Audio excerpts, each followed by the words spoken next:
Pai, do Filho e do Espírito Santo. Amém. Vinde, Espírito Santo, enchei os corações dos vossos fiéis e acendei neles o fogo do vosso amor. Enviai, Senhor, o vosso Espírito, e tudo será criado, e renovareis a face da terra. Oremos. Ó Deus, que instruísse os corações de vossos fiéis com a luz do Espírito Santo, fazei que apreciemos retamente todas as coisas, segundo o mesmo Espírito, e gozemos sempre de sua consolação, por Cristo Senhor nosso. Amém. Inspirai, Senhor, as nossas ações, para que tudo que fizermos em vós comece e em vós termine. Em nome do Pai, do Filho e do Espírito Santo. Amém. Muito bem, meus queridos, amados irmãos em Cristo Jesus e amigos. Agora eu vou fazer um resumo para fechar a playlist que eu fiz dos sacramentos.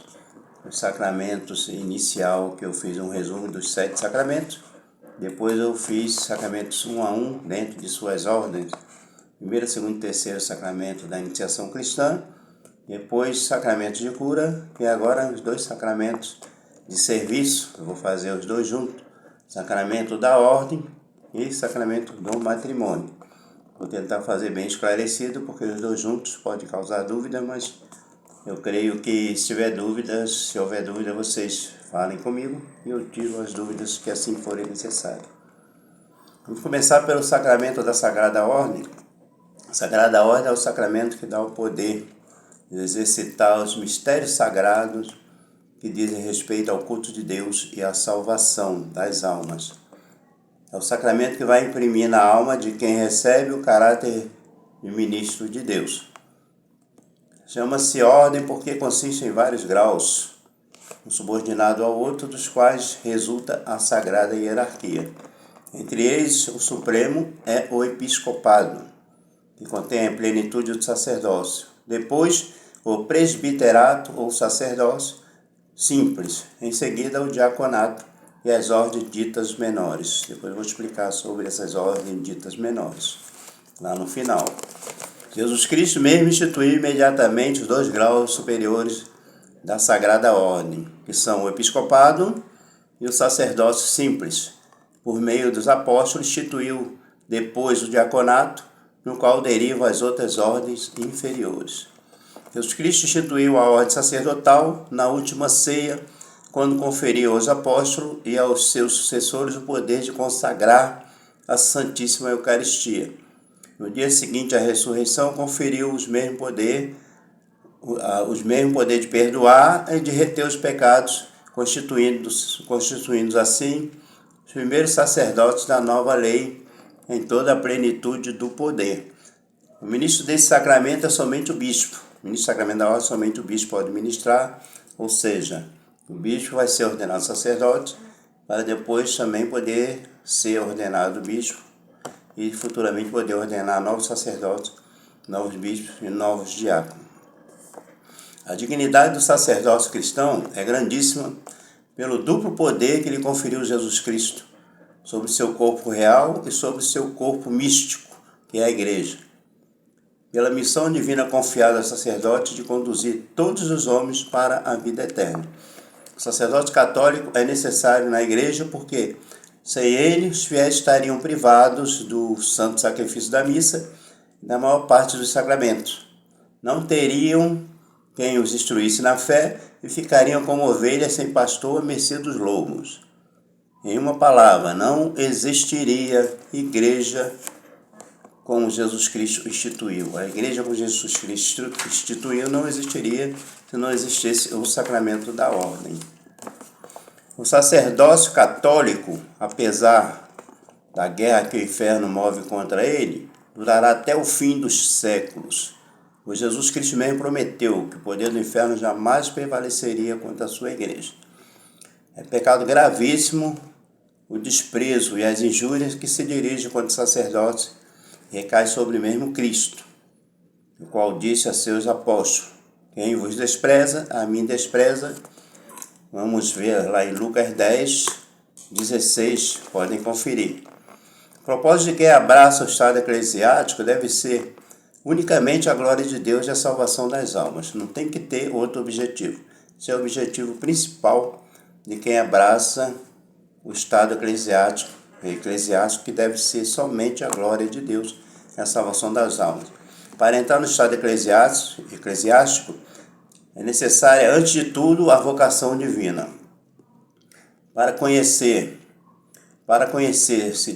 se conhecer de Deus, se Deus está te chamando, para se conhecer se Deus está te chamando ao estado eclesiástico, deve-se, em primeiro lugar, rogar com fervor ao Senhor para que manifeste sua vontade. Em segundo lugar, tomar conselho do próprio bispo ou de um sábio e um prudente diretor. 3. Examinar com diligência se tem a habilidade necessária aos estudos, aos ministérios e às obrigações desse estado, no caso, o estado eclesiástico. Quem entrasse no estado eclesiástico sem vocação divina faria um grave mal e se colocaria em perigo de perdição. Ou seja, sacerdócio é uma coisa divina. Ele não pode vir como profissional, com uma pretensão qualquer. É um chamado que precisa ser discernido com bastante seriedade. Os pais, no caso aí os pais e mães, que por motivos temporais induzem os filhos a abraçarem sem vocação o estado eclesiástico, também cometem culpa gravíssima, porque com isso usurpam o direito que Deus reservou apenas para si, de escolher os seus ministros, e colocam os filhos em perigo de condenação eterna. Ou seja, é um grau eclesiástico que não adianta o pai e a mãe querer, como eu quero que meu filho seja médico, quero que meu filho seja professor, não. É chamado de Deus diretamente com o ser, e o ser vai fazer esse discernimento. E os pais estão ali para dar o suporte necessário. Os fiéis devem deixar seus filhos independentes, plena liberdade de seguir a vocação de Deus. Rogar a Deus porque se digne conceder à sua igreja bons pastores e zelosos ministros, tendo sido este fim instituído o jejum das 4 têmporas. 3. Ter singular respeito para com todos que por meio das ordens são consagrados ao serviço de Deus. Nós devemos ter todo respeito para com os consagrados das ordens de lei de Deus, que estão a serviço de Deus. Ok? O sacerdócio, minha gente, ele vem distribuído em primeiro, segundo e terceiro graus atualmente.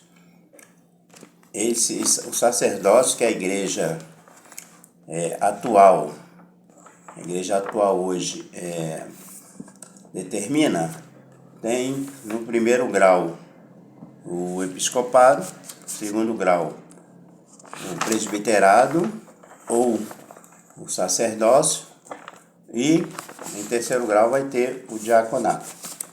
O diaconato, como eu já falei lá atrás, ele pode ser transitório. O que é o diácono transitório? É aquele diácono, aquele jovem que veio para o discernimento sacerdotal, está no seminário para ser formado sacerdote. E aí ele vai passar, antes do sacerdócio, ele vai receber o sacramento do diaconato para, com um período mais à frente, normalmente 6 meses a 1 ano, ser ordenado sacerdote. O diácono permanente é aquele diácono que já constituiu família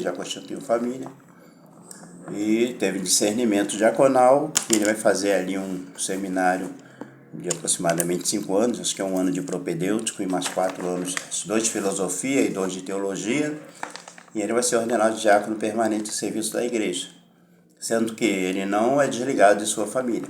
Ele continua dando suporte à família e dando suporte à igreja dentro das suas condições. A gente pode dizer que é o seguinte, o grau, ele vai ser dessa forma que eu falei, episcopado, sacerdócio e diaconato, sendo que, para chegar ao episcopado, ele primeiro vai ser ordenado diácono e depois ordenado sacerdote, para depois ser ordenado bispo por um outro bispo já ordenado. O sacramento da ordem ele vai consistir nos poderes divinos que Jesus tinha de pregar o evangelho, perdoar os pecados e transformar o pão e o vinho no seu corpo e sangue. ele deu aos apóstolos e a todos os sacerdotes. Depois que Jesus subiu aos céus, os apóstolos se espalharam no mundo inteiro e cumpriram a missão que Jesus confiou para eles. Pregavam o Evangelho, perdoavam os pecados e celebravam a missa. Tudo isso para o bem da Santa Igreja. Depois os apóstolos, com certeza, foram ficando velhos, foram adquirindo idade, ficando idosos, morreram, que é o processo natural da vida. Porém, a Igreja continuará até hoje e até o fim dos séculos, confiando esse poder aos novos apóstolos, aos novos sacerdotes que assim vão sendo ordenados. E perdoar os pecados, celebrar a missa, e a outros cristãos escolhidos para que continuasse a sua missão. Ou seja, depois que os apóstolos morreram, deram sequência por intermédio de outros cristãos que assim foram criando uma coisa que a gente chama de sucessão apostólica, que nós vemos hoje. O papado, o episcopado, o sacerdócio, o diaconato. Sacerdócio, quando fala de sacerdócio, presbítero, é a mesma coisa. Os bispos são sucessores dos apóstolos, que conferem os poderes aos sacerdotes para que cumpram a missão da igreja de pregar a palavra de Deus, de perdoar os pecados, de celebrar a Santa Missa. Tudo isso para o bem e para aumentar e santificar o reino de Deus, que é a igreja. O sacerdote ordenado, ele recebe do bispo os poderes de Jesus, que são o mesmo que eu acabei de falar: pregar, perdoar e celebrar a Santa Missa. Quem confere esse poder ao sacerdote é o bispo, e o bispo é o sucessor dos apóstolos. Ele é escolhido por Deus para continuar no mundo a missão de Jesus. O sacerdote não tem outra missão a não ser dar sequência à missão de Jesus. Com relação à ordem que eu ia esclarecer para vocês, é o seguinte: a partir de 1972, 15 de agosto de 1972, o Papa Paulo VI, ao reformar a disciplina sagrada da ordem com a Carta Apostólica e em reforma de Noto Proprio Ministerio Quadrum, ele suspendeu o subdiaconato e as ordens menores, que seria hostiariato, leitorato, exorcitato e acolitato. No lugar dessas ordens menores, instituiu o que nós vemos hoje: Ministério do Leitor, Acólito, dos quais são exigidas ainda as funções que antes estavam confiadas ao subdiaconato. Os ministérios podem ser confiados também aos leigos não candidatos ao sacerdócio. Permanece assim as três ordens da instituição divina: episcopado, sacerdócio simples e diaconato. Deu para entender? Dessa forma, eu fiz a explicação. E agora nós vamos passar para o matrimônio. O que seria o matrimônio? O pacto matrimonial vem pelo qual um homem e uma mulher constituem entre si uma íntima comunidade de vida e de amor. O pacto matrimonial ele foi fundado e dotado de suas leis próprias pelo próprio Criador. O sacramento do matrimônio ele vai significar a união de Cristo com a Igreja, e o matrimônio vai se basear ao consentimento dos noivos, na vontade de doar-se mutuamente para viver uma aliança de amor fiel e fecundo. Convém, porém, que a celebração seja uma celebração pública diante do sacerdote ou da testemunha qualificada no matrimônio, as testemunhas padrinhos e na presença também das testemunhas fiéis, dos fiéis. A indissolubilidade e a abertura à fecundidade são os essenciais ao matrimônio. O lar cristão é o lugar em que os filhos vão receber o primeiro anúncio da fé. Por isso lá é chamado com toda razão de igreja doméstica, comunidade de graça e de oração, escola das virtudes humanas e da caridade cristã. Ou seja, a missão de educar, de dar ensinamento cristão, em primeiro lugar, vem no lar, vem dos pais e da mãe. O matrimônio cristão é um sacramento, é um sinal para santificar o amor dos esposos e formarem um lar cristão.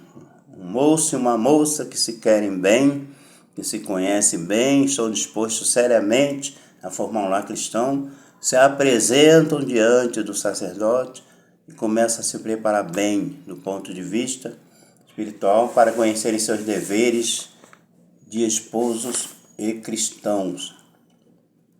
O casamento ele foi instituído por Deus. Quando Deus criou o homem e a mulher, ele disse: o homem deixará o pai, seu pai, sua mãe, e se une à sua mulher, e eles formarão uma só carne. Gênesis 2, 24. Jesus fez do matrimônio cristão um sacramento e um sinal da graça de Deus. O matrimônio cristão é indissolúvel, isto é, não pode se desfazer. De fato, Jesus disse: o que Deus uniu, o homem jamais separa, no Evangelho de Mateus 19:3. É claro que duas pessoas que se amam de verdade como esposos nunca poderão se separar. Aí vamos falar um pouquinho do namoro. O namoro básico, ele rege a situação que vai se originar quando um rapaz e uma moça saem frequentemente juntos, namoram. Todos já conhecem esse processo. Essa assiduidade só se justifica quando é parte da procura de um companheiro para o sacramento matrimonial. Ou seja, não quer dizer que o primeiro namoro ele vai levar ao sacramento. Ali ele está sendo feito um discernimento. E aí vários namoros podem surgir, várias separações de namoros podem acontecer. Aí, nessa situação é que vai sendo feito discernimento entre o moço e a moça, o rapaz e a menina, e chegam ao consentimento de que aquele namoro é algo muito sério, e aí então vão se preparar para o matrimônio. O namoro ele não pode ser uma coisa muito brincadeira, porque tem um velho ditado que diz: quem brinca com fogo acaba se queimando. Então, há casais de namorados que namoram 12, 13 anos e, ainda que namoram esse tempo todo, não vão buscar o sacramento. Deus instituiu a família para que a família seja santa. A família deve ser como uma igreja doméstica. Deve ser os filhos. Deus deve ser amado dentro dessa família, servido, adorado dentro da família. Quando na família todos rezam, vão à missa, se amam, respeitam-se, etc. É muito bonito ver aquela família, quando a família se ama a Deus. Quando a família não ama a Deus, não reza, tudo vai muito mal. Deus quer a felicidade de seus filhos. E a família deve ser como uma dose, como um doce ninho, onde nós nascemos, crescemos, aprendemos a amar, a sofrer, nos preparando para a vida, tudo sob o olhar da proteção de Deus. A família deve ser um ambiente que deve conduzir para Deus. A gente precisa ficar atento porque nós temos hoje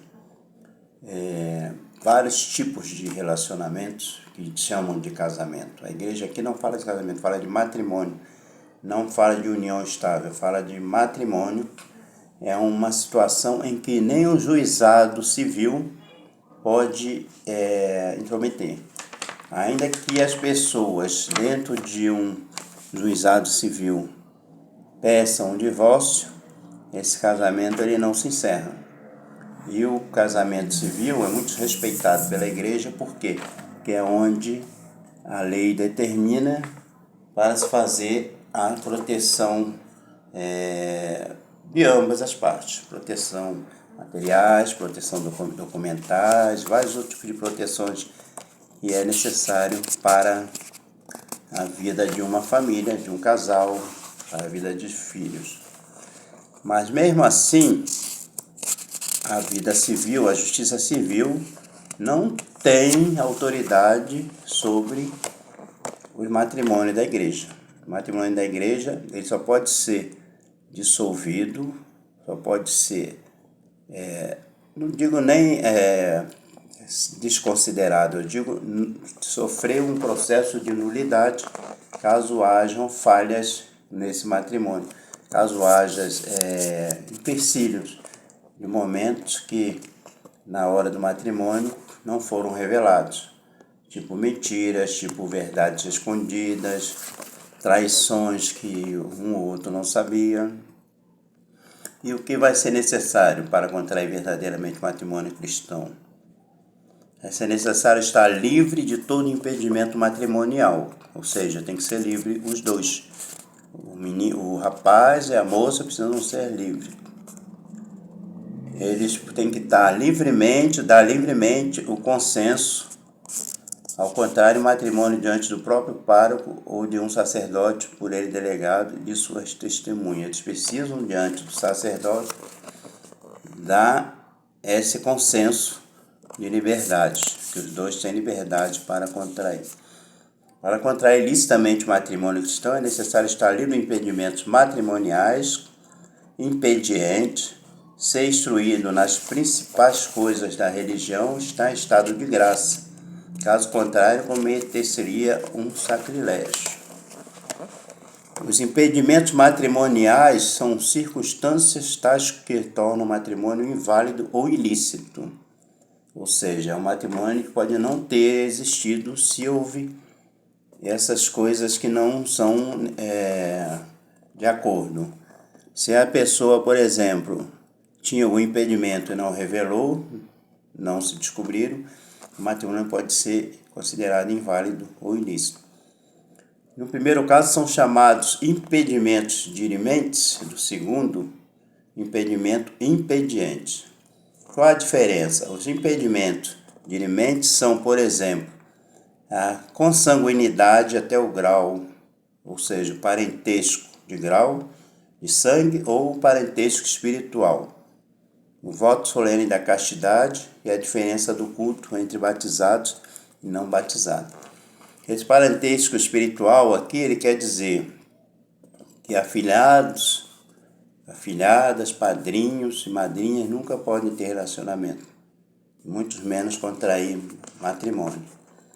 E o outro são graus de parentesco, irmão, irmã, primo, prima, pai, filho, nada disso pode contrair matrimônio. Impedientes são, por exemplo, o tempo proibido e o voto simples de castidade. Os fiéis são obrigados a manifestar autoridade eclesiástica os impedimentos matrimoniais que conhecem.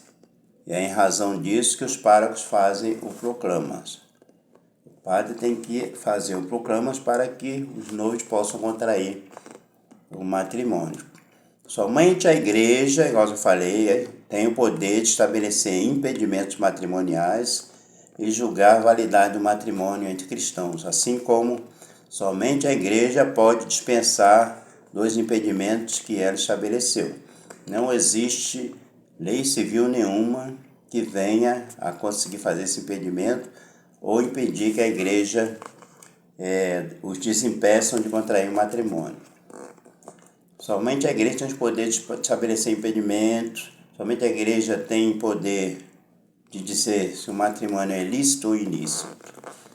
O não vínculo do matrimônio com o cristão pode ser dissolvido pela autoridade civil, porque esta não pode intervir em maneira de sacramento e separar o que Deus uniu. Ainda que tenham problemas, mas o matrimônio for lícito, você pode sim conseguir uma dissolução, uma separação civil, mas na igreja esse matrimônio ele não se dissolve, porque o que Deus uniu o homem jamais separa. O matrimônio civil não é mais que uma formalidade prescrita pela lei, e a fim de dar e assegurar os efeitos civis aos cônjuges e a sua prole. Para um cristão não basta fazer apenas o contrato civil, porque ele não é sacramento, portanto não é verdadeiro matrimônio. Se os esposos convivessem unidos apenas pelo matrimônio civil, estariam em estado de contínuo pecado mortal, e a sua união permaneceria sempre ilegítima perante a Deus e a Igreja. Deve-se fazer também o matrimônio civil porque, embora este não seja sacramento, serve todavia para garantir os contraentes e a seus filhos efeitos civis da sociedade, igual eu falei ainda há pouco, conjugal, e como regra geral estabelecida pela autoridade eclesiástica, não é permitido matrimônio religioso, senão quando se tenha dado início aos atos prescritos pela lei civil. Ou seja, a igreja somente autoriza, só realiza o matrimônio em conjunto com os prescritos da lei civil, para que depois não venha a ter problemas, como está escrito aqui. É uma proteção para o laço familiar, para o casal, seus futuros filhos, para efeitos civis da sociedade conjugal, bens materiais, essas coisas todas. Então, esse é um resumo dos dois sacramentos de serviço: sacerdócio a serviço da igreja, homem e mulher a serviço da família, a serviço da igreja doméstica, em favor de Deus e de nosso Senhor Jesus Cristo. Ok? Qualquer dúvida pode questionar, pode perguntar, pode comentar. Curta, compartilhe bastante, para que o meu vídeo seja visto por mais pessoas. E qualquer dúvida, estamos aqui para bem servir. Gilberto de Oliveira, catequista. Espero que tenha sido esclarecido os assuntos do sacramento. Tem uma playlist no YouTube, você pode acompanhar lá. E que a alegria do Senhor seja sempre a nossa força, que nós podemos estar sempre reunidos em nome do nosso Deus, que é Pai, Filho e Espírito Santo. Amém? Fique com Deus e até a próxima formação. Eu direi qual é a próxima. Fiquem tranquilos.